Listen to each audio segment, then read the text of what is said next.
Pager, വാക്കി talkie സ്ഫോടന പരമ്പരകളുടെ ഭീതിയൊഴിയുന്നതിനു മുൻപേ ലബനനിൽ വ്യോമാക്രമണം നടത്തി ഇസ്രയേൽ. ലബനനിലെ ഹിസ്ബുള്ള കേന്ദ്രങ്ങൾ ലക്ഷ്യമിട്ടുകൊണ്ട് ഇസ്രയേൽ ഡിഫൻസ് ഫോഴ്സാണ് വ്യാഴാഴ്ച വ്യോമാക്രമണത്തിന് തുടക്കമിട്ടത്.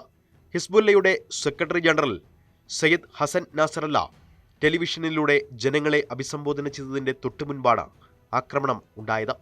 തെക്കൻ ലബനനിലാണ് ഇസ്രയേൽ വ്യോമാക്രമണം നടത്തിയത്. ഇസ്രയേലിന്റെ ആക്രമണം യുദ്ധപ്രഖ്യാപനമാണെന്ന് ഹസൻ നസറല്ല പറഞ്ഞു. കഴിഞ്ഞ ദിവസങ്ങളിൽ ലബനനിൽ നടന്ന പേജർ, വാക്കി ടോക്കി സ്ഫോടന പരമ്പരകളിൽ 25 പേർ കൊല്ലപ്പെടുകയും 600ഓളം പേർക്ക് പരിക്കേൽക്കുകയും ചെയ്തിരുന്നു. സ്ഫോടനങ്ങളെ തുടർന്ന് സംശയകരമായ ഇലക്ട്രോണിക് ഉപകരണങ്ങൾ ലബനൻ സൈന്യം നശിപ്പിച്ചു തുടങ്ങിയിട്ടുണ്ട്.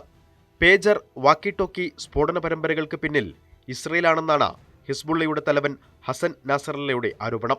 അതേസമയം സംഭവം ഏറ്റെടുക്കുകയോ ആരോപണം തള്ളിക്കളയുകയോ ചെയ്യാതെ ഇസ്രയേൽ മൗനം പാലിക്കുകയാണ്. ഇസ്രയേൽ ചാരസംഘടനയായ മൊസാദിന്റെ നേതൃത്വത്തിലാണ് സ്ഫോടനങ്ങൾ നടത്തിയതെന്നാണ് വിവിധ സുരക്ഷാ വൃത്തങ്ങൾ റിപ്പോർട്ട് ചെയ്യുന്നത്.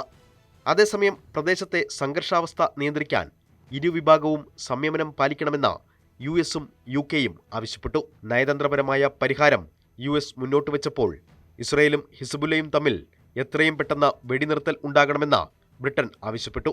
കഴിഞ്ഞ ഒക്ടോബറിൽ ഗാസ യുദ്ധം പൊട്ടിപ്പുറപ്പെടുന്നതിന് പിന്നാലെ ഇസ്രയേലും ഇറാൻ പിന്തുണയുള്ള ഹിസ്ബുല്ലയും അതിർത്തി കടന്നുള്ള കടുത്ത സംഘർഷങ്ങളിലാണ്. അതേസമയം ലബനീസ് സായുധ സംഘമായ ഹിസ്ബുല്ല ഓർഡർ ചെയ്ത 5000-ലധികം പേജറുകളിൽ ഇസ്രായേൽ ചാരസംഘടനയായ മൊസാദ 3 ഗ്രാം വീതം സ്ഫോടന വസ്തുക്കൾ നിറച്ചിരുന്നതായി റിപ്പോർട്ട്. തായ്വാനിലെ ഗോൾഡ് അപ്പോളോയിൽ നിന്നാണ് ഹിസ്ബുള്ള പേജറുകൾ ഓർഡർ ചെയ്തിരുന്നത്. അവ ലബനനിൽ എത്തുന്നതിന് മുൻപാണ് ഈ തിരിമറി നടന്നതെന്ന് ഉന്നത ഉദ്യോഗസ്ഥരെ ഉദ്ധരിച്ച് ദ ന്യൂയോർക്ക് ടൈംസ് റിപ്പോർട്ട് ചെയ്തു. ഹിസ്ബുല്ല അംഗങ്ങൾ ഉപയോഗിച്ച സ്ഫോടക വസ്തുക്കൾ നിറച്ച 100 കണക്കിന് പേജറുകൾ തങ്ങളല്ല നിർമ്മിച്ചതെന്ന് തായ്വാൻ കമ്പനിയായ ഗോൾഡ് അപ്പോളോ അറിയിച്ചു. അവ ഞങ്ങളുടെ ഉൽപ്പന്നങ്ങളല്ല. ഞങ്ങളുടെ അല്ലാത്ത ഉൽപ്പന്നങ്ങൾ ഞങ്ങൾക്ക് എങ്ങനെ ഉൽപ്പാദിപ്പിക്കാനാകും, കമ്പനി മേധാവി സൂചിങ് ക്വാങ് പറഞ്ഞു. അതേസമയം ആക്രമണത്തിന് പിന്നിൽ ഇസ്രയേലാണെന്ന് ഹിസ്ബുള്ള ആരോപിച്ചു. എന്നാൽ ആരോപണത്തെ സാധൂകരിക്കുന്ന മറ്റ് വിവരങ്ങളൊന്നും തന്നെ ലഭ്യമല്ല. ഹിസ്ബുള്ളയുടെ ആരോപണത്തിൽ തായ്വാനിൽ നിന്നുള്ള പേജറുകൾ ലബനനിൽ എത്തുന്നതിന് മുൻപ് ഇസ്രയേൽ തടഞ്ഞിരിക്കാമെന്നും ഓരോ പേജറിലെയും ബാറ്ററിക്ക് സമീപം 3 ഗ്രാം വീതം സ്ഫോടക വസ്തുക്കൾ നിറച്ചിരിക്കാമെന്നും ദ ന്യൂയോർക്ക് ടൈംസ് റിപ്പോർട്ട് ചെയ്തു. സ്ഫോടനത്തെപ്പറ്റി തങ്ങൾക്ക് അറിവില്ലായിരുന്നുവെന്നും ഇക്കാര്യത്തിൽ തങ്ങൾക്ക് പങ്കില്ലെന്നും അമേരിക്ക വ്യക്തമാക്കി. ഈ സംഭവത്തിൽ അമേരിക്കയ്ക്ക് പങ്കില്ല. സ്ഫോടനത്തെപ്പറ്റി ഞങ്ങൾക്ക് നേരത്തെ അറിയില്ലായിരുന്നു.